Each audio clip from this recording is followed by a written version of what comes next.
Hi, I'm Sarah. And I'm Helen. And this is the Squiggly Careers podcast. And in the next few episodes, we're focusing on something a little bit different. We're going to talk about some of the factors outside of work that we think will help you to succeed in work. And the topics we're going to cover include health, sleep, money, and relationships. The big stuff. Yeah, just those small topics that might be useful along the way. And for every episode, we've both chosen a different book to read because we are very mindful that we are not the experts in any of these areas and probably get lots of things wrong. And we're going to focus our conversations together about what we've learned, how it's helped us, and hopefully how it might help you too. And so today's conversation, we're starting with health. So Helen, what book did you choose and why? Why did you choose that book? I feel like I'm on like a game show. What books? Yeah, a game show. Would it be the most fun game show about books that we've chosen? I'd find that game show quite Lots of people fun, like books. So Sarah, the book that I have chosen for today's podcast episode is Dr Rangan Chatterjee, The 4-Pillar Plan. How to relax, eat, move and sleep your way to a longer, healthier life. And what made you choose that book? Well, I think Dr. Rangan is like the go-to guru at the moment on all things. Very popular, isn't he? You see him all over Instagram sharing his words of wisdom. And I actually had never actually read one of his books. So I'd engaged with lots of his stuff on social media, but I hadn't really sat down and, really spent some time with his thinking in a written form. And so it just gave me a bit of an opportunity to do that. Also, everyone who is listening can't see this, but it's a very nice cover. Like, it's quite aesthetically pleasing.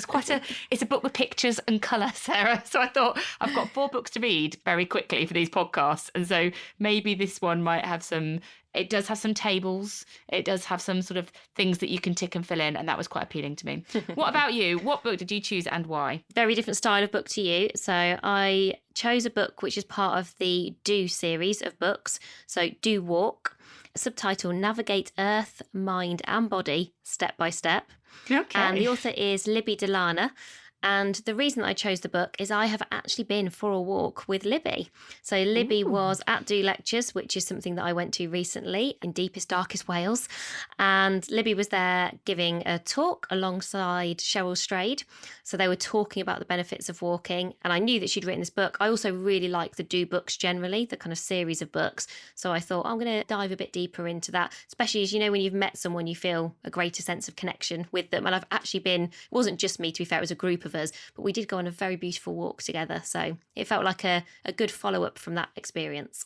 It's a really nice story. I haven't had a conversation with Dr. Rangan yet, but maybe I will. Maybe I will after this. Who knows? Okay, so question number 1 about the book. What are 3 things that you learned from it about health? So the first thing I learned, which didn't surprise me, but it's nice to have something kind of confirmed or reinforced, is that walking is really good for us in lots of ways. So actually, it's not a very research-based or academic book at all, but a couple of the bits that I picked out from it were some of those stats and facts. I just found those interesting. So Stanford University did some research about how walking improves creativity. And most of us might go, oh, yeah, I get that. When we go for a walk, we get unstuck and it helps us to think things through. But it doesn't just improve creativity a little bit. It's by 60%. So it's by a lot. And then she also dives into Brain World magazine. Who knew? Who talk about... Subscribes instantly. You say that, I have looked at both of these articles. I went into a rabbit hole then of reading the articles. And they were talking about how, I did find this fascinating, the brain structures that allow us to walk are also the same brain structures that allow us to access our most sophisticated cognitive abilities. So when we are trying to do things that are hard, when you feel like you're spiraling or stuck, often there's that phrase, and we're going to talk about sleep in another episode. When people say, oh, you should sleep on it, I actually think you could also substitute that with, you should walk on it. So before you make a difficult decision, or if you've got something where you feel like you are stuck, go for a walk and just see whether that helps. So that creativity percentage, is that from general walking, or is that, to your point, when you get stuck going for a walk at that point, that's when it makes you more creative? Or is it go for a walk a day and it's increases your baseline creativity? So generally it makes you more creative in terms of, they gave people, almost tests for how creative can you be in response to this thing. Mm-hmm. What they did find, which I was like, oh, well, this bit I find less interesting because I definitely don't want to do this. It actually doesn't matter whether you could walk on a treadmill inside, or you could obviously walk outside and walk in nature, and we'll talk a bit more about the difference between those two things later. It's the same thing. So if you could walk around your house And that's like, that has the same impact. And I think they thought going outside they would find a much bigger difference than they did. So just any movement basically is good for us. Also, the other thing I found interesting is recently we've done some walk and talks in our Amazing If team for the first time. And I definitely found that you'd have a different kind of conversation. And it's a really interesting thing to do. But apparently, if you walk side by side with someone, so we did them remotely, we were both going for a walk at the same time with someone in our team, but we weren't together. If you walk side by side, there is extra benefits in terms of connection, which I've heard again, that. Yeah. I guess you sort of get. So that was the first thing that I learned. I was like, you feel like it should be good for you, and it sort of is. And it's not that hard to find a lot of evidence to prove that's true. The second one, which is perhaps more personal to me, I think I've always beaten myself up and felt like I should be able to be more mindful and better at meditation. I've read so many, studies and articles through the work that we do, where I was like, I get really fed up that the answer to everything is like mindfulness and meditation, probably because I'm not very good at either of those things. And I don't find it again, it's almost a bit embarrassing to admit, but I don't find it very motivating. It's probably one of the reasons I'm not very good at it, right? Like I don't want to just sit and meditate or listen to somebody try and get me to meditate. And I don't find that very inspiring for whatever reason.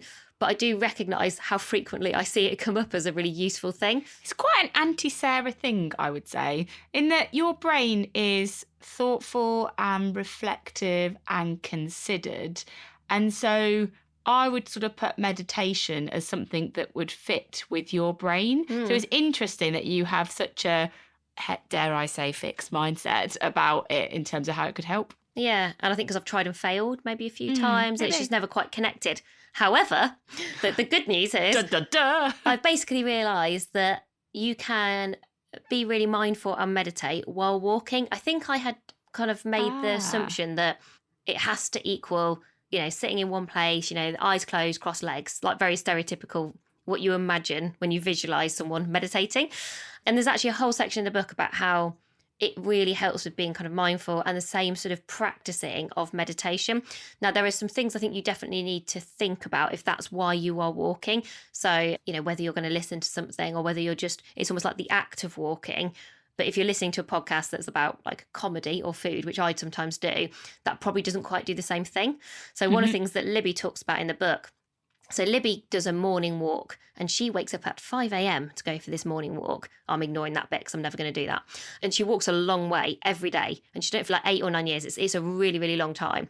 So for her, it is a practice, like a true practice of like, it's become a ritual. It's something she does every day. She's very, very committed to it. And I was like, oh, that's quite interesting because if you think about, well, what are you walking for? Sometimes I think we're walking in a very purposeful way, as in to go to the shops to get something. That's quite different to where walking is the thing itself. So it's just and I think sometimes I'm like, oh, I'm going for a walk because I want to listen to a podcast. That's quite different to I'm going for a walk because I want to give my brain a break or my brain the ability to think differently. What is the reason for walking? If it is that, then you probably want to maybe just have the space to not be listening to something. And maybe you want to do it by yourself as well. The whole like, do you walk with someone or do you walk by yourself? What are you walking for is a lovely question. And then the other thing when you were talking there that made me think was, is there a distinction, don't know the answer to this, but is there a distinction between meditating versus being meditative? You know, like meditative to me means a state of concentrated intent in a way, like you're kind of shutting everything else, a meditative state. So I could do that, of course, by shutting off the rest of my thoughts and sitting there meditating, or I could do it by just going for a walk and just kind of focusing my mind on one thing. So I wonder if there's a distinction, which is where the walking with intent comes into it. And then the last thing was that probably the most important time to walk is when you don't want to.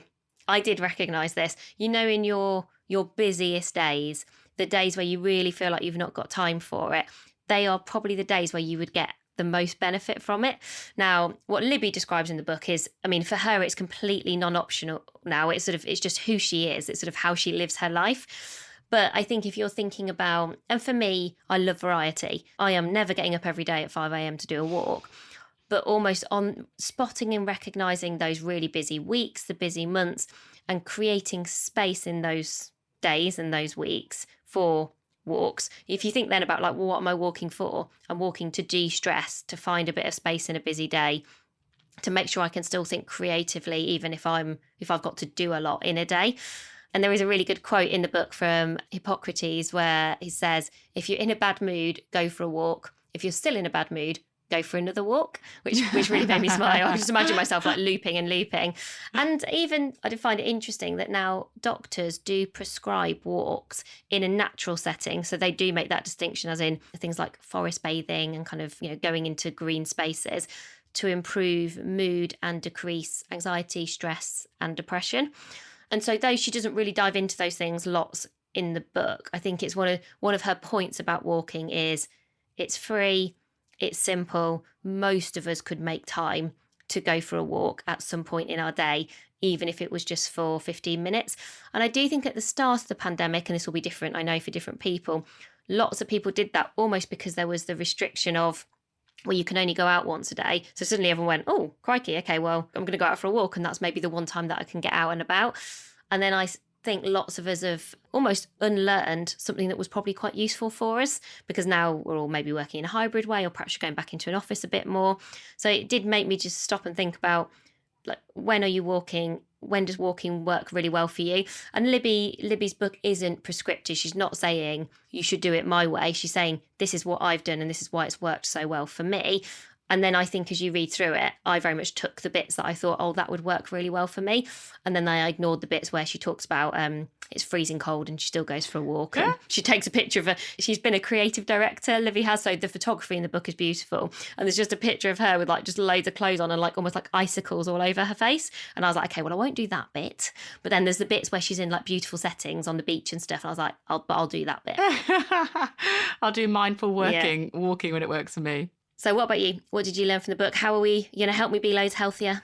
Well, actually, there's some interesting points of connection between some of the things that you said. So obviously, Dr Rangan Chatterjee is a doctor, yes. Like a medical doctor. A real life doctor. A real life doctor. And he does prescribe things like you are saying that Libby has advocated. So his perspective that he frames the whole book in is that as a doctor for a long time, what he has seen is people being medicated with some form of a drug for some illness they exhibit. And I'm being very broad about that, but like basically a drug being the first answer to someone's ailment.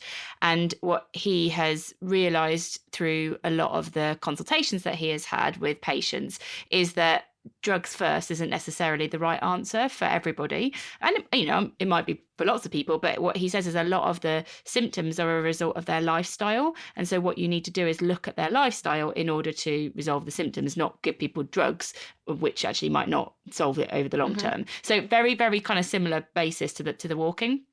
And the other thing is I read this book in parallel with The 5 a.m. Club by Robin Sharma, which is a title I feel like you would never pick up that book because of what it's called. No. And I don't even think you'd really love the book. But within the book, which is like some sort of slightly philosophical story about life, it's a bit weird, but within the book it talks about every day this 20-20-20 thing, like you should do 20 minutes of movement, 20 minutes of sort of reflection, like the walkie type thing you talked about, and then 20 minutes of learning. And it's not that, I feel like there's some connected stuff going on here between what Dr Rangan says, what Libby's saying, and also what that book that you would never buy says. I've given you the shortcut to that book, so you never need to read it. But three things that I have taken away specifically from Dr Rangan Chatterjee's book about this 4-pillar plan. The first is that stress isn't always bad, but it's a problem if it's sustained. The reason this sort of made me think was I think sometimes we go, oh, stress is bad. It's bad to be stressed. That if your work is causing you stress, then you're not working well. And actually what he says is that sometimes stress can be quite an enabling function, because if you're working on something you've not done before and you're having to work at pace and it feels quite challenging, then that can be quite a stressful situation, but it can take you to places that you might not have been before, and it can stretch you in ways that you might not have done before.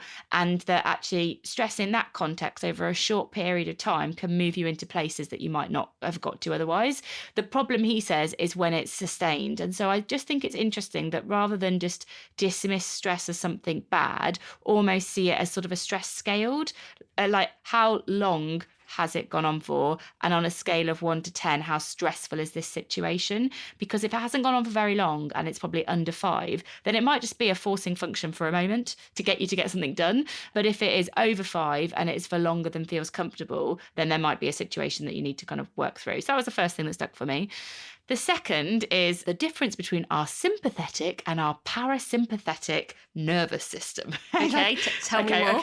Okay, tell you more. So I've actually got my notes from the book here. I've underlined it and I've got a little page marker. So our automatic nervous system regulates our automatic processes. So the things that you do without thinking, breathing, digestion, all that great stuff. And in this system, this automatic nervous system, you have the sympathetic nervous system and the parasympathetic.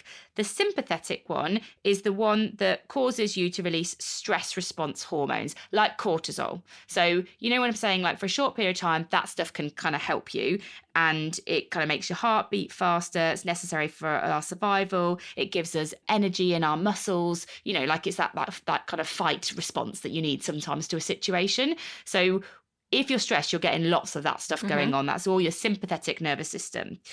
But what we really need to do is make sure it's balanced with our parasympathetic nervous system. So this is the one that you get from rest and relaxation.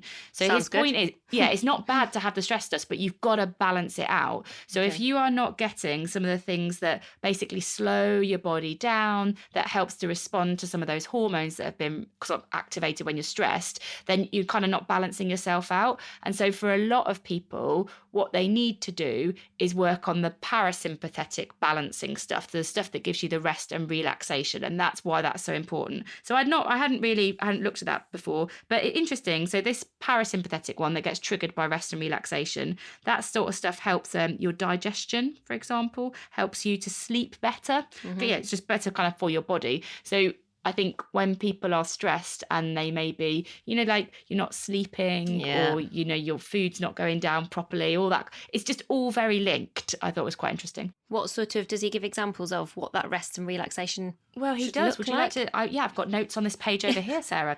So you really have. I can literally see you getting all your Post-it notes out for me. I've got some of the things that I wrote down in this section. Yeah. Make sure you've got some me time in your daily routine. Yeah, okay. So that's very similar to the Dr. Bill Mitchell. Yeah. A moment for me. Yeah. Screen-free time. Okay. So there's lots of screen time that can trigger that sympathetic nervous system. So, you know, the cortisol, the sort of stress hormones, basically. And so basically switch off the screens and you reduce the risk that stuff's generating. Sarah is nodding at me while I'm talking, everybody, because she's like, there you go, Helen. Gratitude, which I'm going to talk a little bit more about later. And box breathing, actually, which we've talked about before. Yeah. So for people that don't know the box breathing, it's like breathe in for 4 seconds, hold your breath for 4 seconds, breathe out for 4 seconds, hold that kind of out breath for 4 seconds, and then just cycle round it. And I have found that very helpful.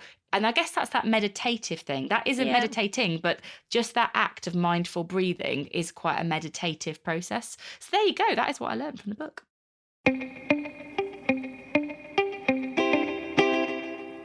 I would say you are someone who takes your health seriously. And I know quite a lot about your health. Like you're very intentional about what you eat. You're really good at looking after yourself. You kind of know what's in food and you love food. You're like really interested in food. I think I love food, but in a slightly different way to you. Curly whirlies. Yeah, I do really like a curly whirly.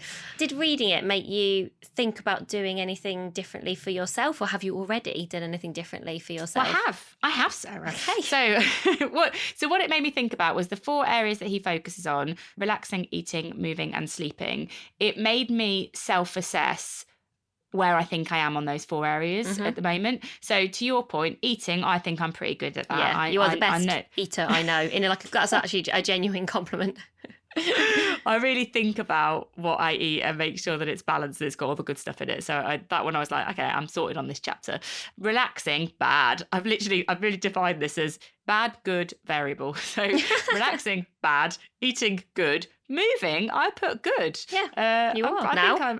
Yeah, now, apart from when I'm wearing high heels around London and like, And you refuse to go for a walk with me, which is ironic. That. But I'm missing that bit out. Generally, I try and do some kind of movement every day. And sleep, I have put variable, because I think when I'm in a good routine with sleep, I'm very good at that. I know what I need and I kind of have high quality sleep, but I trade that off a bit too easily. If I burn the candle at both ends a bit too much. So it did make me think about that, which I thought was quite a useful assessment because it helped me to focus. But to your point, what have I done differently? He talks about quite a lot, actually, the movement, about the benefit of HIIT, high intensity interval training. And I have done a bit more of that. So I have signed up for the Tracy Anderson method. Which is like, she's some like fitness lady from the US. I've done that, and she does lots of HIIT stuff. And obviously, it might not be obvious, but I have Peloton, and they have lots of like HIIT classes. So I've done some more of that. He has this cool thing though, so you don't need any fancy tools to do this. It's called like Hit the House, which I thought was really cool. So you set yourself like 30 seconds, for example. You stand at your house and you set your timer for 30 seconds and you walk as fast as you can up your street in 30 seconds, and you look at where you've got to in 30 seconds, and then you go see back if you can to go the start. Further. Yeah, you go outside, they set it again, and you see if you can challenge yourself to go further. And I thought it was quite a cheap way of doing a lot of neighbours though. When you're like, our street know each other quite well, and I'm just imagining like, what would happen in our street if they just saw me just like marching down, coming back and like marching again. But I do get the point. You could do that in a park as well, right? You could, yeah, you totally could. The only other thing I've done is I bought this thing called a Whoop, which when I was away, a guy I know called David, he had this Whoop. Basically, it's like a body tracker thing, and that's your watch thing that doesn't do steps that you were telling me about. Yeah, it doesn't do steps. It tracks strain instead of steps. But the other thing that does, it tracks sleep. And so I found it really fascinating to look at the quality of my sleep when I've been doing different things. I mean, it's quite depressing because it says to you, if you want high quality sleep, when you should go to bed. And I'm like, well, that's not happening. I'm sort of dismissed when it tells me I should go to sleep. But I can see, like, if I have a drink before bed, I can see that how that affects, it has like the different types of sleep that you can have. It tracks it, like the deep sleep, I think it's called REM. Yeah, you wait till I tell you about the Why We Sleep book. Yeah, when we get onto our sleep podcast. But yeah, so it has made me think slightly differently and do some different things. And I think if a book can do that for you, then I think you've read a book well, and a book has been sort of well written if it helps you to do that. What about you?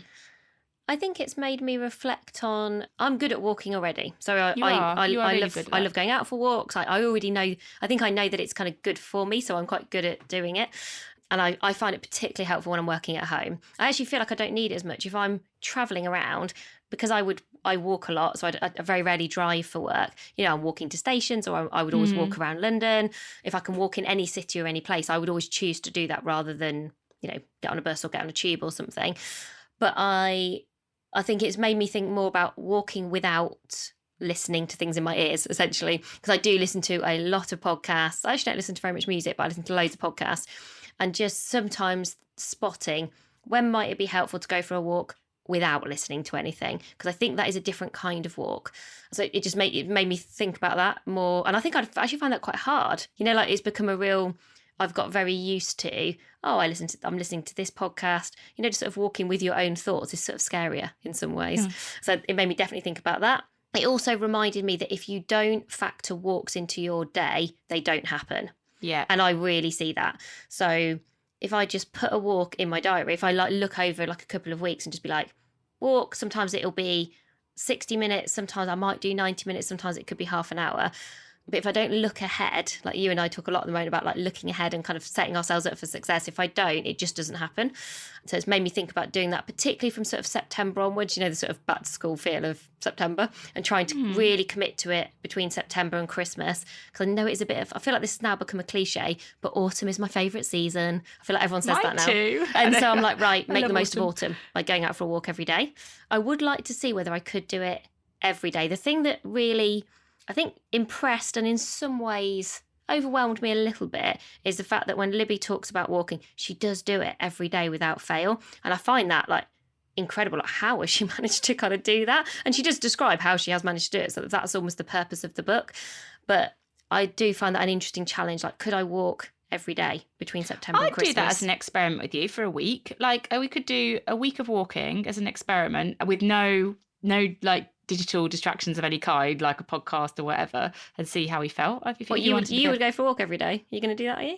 Yeah, in the morning, early, Okay. before I actually start my Oh, day. you would actually do the 5 a.m. one, wouldn't you? Yeah, I would. You'll be messaging me. I won't even be out of bed. And you'll be like, I've done the walk. I'm like, oh, God. Would you find that motivating or really annoying? Well, we'll see. Yeah, we'll see. And the last one, it made me think about, which is not about what would I do differently. I was quite mindful reading the book, and certainly the way the book is positioned, and thinking about this for myself. I do feel like I'm in quite a privileged position to probably I have quite a lot of control over my diary, not all the time, but to be able to make this happen in terms of thinking about walks. And I was thinking back to some other organisations I've worked in and other sorts of jobs I've done where I think it'd be loads harder. And so, first of all, sort of recognising that and thinking, well, what does this mean for everybody listening? And I was thinking it's interesting to think, like, what could organisations do to encourage and support people to kind of make the time to walk? And for a while, people were talking about virtual commutes, weren't they? Like, when everyone was at home, or most people were at home most of the time, use that time for your commute to kind of go for a walk. And I feel like that's sort of fallen by the wayside a little bit. And I just wonder whether there are, everyone talks about all the well-being that organisations can do, and organisations hopefully taking well-being really seriously. I feel like there is such a strong connection between walking and well-being. And I think people's biggest barrier listening now would be, well, that all sounds great, Sarah, but I don't have the time or the support to make that happen in my day. So I'd almost have to find time, almost like outside of my day job to do this on top of everything else I'm already trying to do. So I was like, well, perhaps you've got to reframe it and say, well, what if this was part of your day? What if this was part of your job? What if going for a walk every day was part of doing your job really well? Because my hypothesis would be, if everyone went for a walk during their day, they would do their jobs better, they would work better, more effectively, more efficiently. So how could you also experiment with that as like a team or as an organisation? It's a big hypothesis. Yeah. We'll see. We'll test. I don't know, all the research, I think they would back it up. And if you want your people to be more creative and innovative and to solve problems and to get unstuck and to have energy and motivation, all of those kind of things, there'd be some good starting points for that hypothesis. I don't think I'm kind of plucking it out of thin air and going, oh, well, just because I enjoy it, I think it would work for everyone. I feel like it would be, maybe we should test it in our team. That's what I was thinking. We should do a little walking experiment, see how people feel, how hard it is. I just remember, like, for example, when Virgin brought in a digital detox on a certain day, and because a lot of the research would say that was a really good thing, but actually the majority of people found it really annoying and frustrating. And so I kind of think the research is one thing and reality is another, but you do the experiment to learn, right? So yeah. So who would you recommend this book to? So if somebody's listened to you talk a bit about the book, they've got some good insights now, like, who do you think would be the audience for this book? I don't think it is the right book for a super cynical person. Someone that wants loads of evidence. I mean, it's well researched, and there's lots of like the that's not the angle. If you want to dive deep into any single area, like the sleep or the health, I'd go get a book just on that area because there'll be more research on it. But if you're already primed for a bit of a change, if you've already gone, do you know what, I already know that this is something I want to improve, I'm halfway there with my mindset, really, I just could do with a little bit of help, then I think what this book does is it makes it pretty practical. There's loads of different ideas for action into it. It's sort of small action. I think it'd be a really good thing to do with somebody else, because there's nothing too fundamentally life-changing within it. There is a collection of small actions that you can do that incrementally, I think, make a big difference to your health. And that's not to do the book a disservice. It's been designed like that, so it's practical and possible. But I would say that makes me more likely to read it. Description. Do it with somebody else. Do it if you're halfway there. You've already kind of made a bit of a commitment. You want to make a change, and I think it's not too hard to read either, I would say. What about Libby's book? I think Libby's book would be great if you were thinking about a new daily ritual. So I don't think it would actually have to be walking. I think because the book actually is sort of almost half about walking and half about Libby's personal journey and experience of creating this new ritual of something that she didn't do to something that she did do, and that kind of became this really big part of who she is and her identity. So I think if you were thinking about almost anything, it wouldn't necessarily have to be walking. I think that would just be interesting just to observe and to learn from her. And it is quite a personal, powerful story. So again, a bit like you've described, certainly not about the science. It is quite a spiritual book, I would say. Sort of, it's got more of a spiritual slant to it. It's got things like beautiful photography in. It's quite a calm read.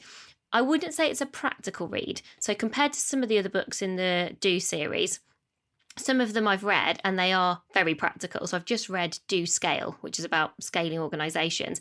And that reads a bit more like a manual, like a do this, try this, here are the 5 steps to follow. Libby writes in a more sort of exploring, considered, curious way. Like I say, there's sort of about her story.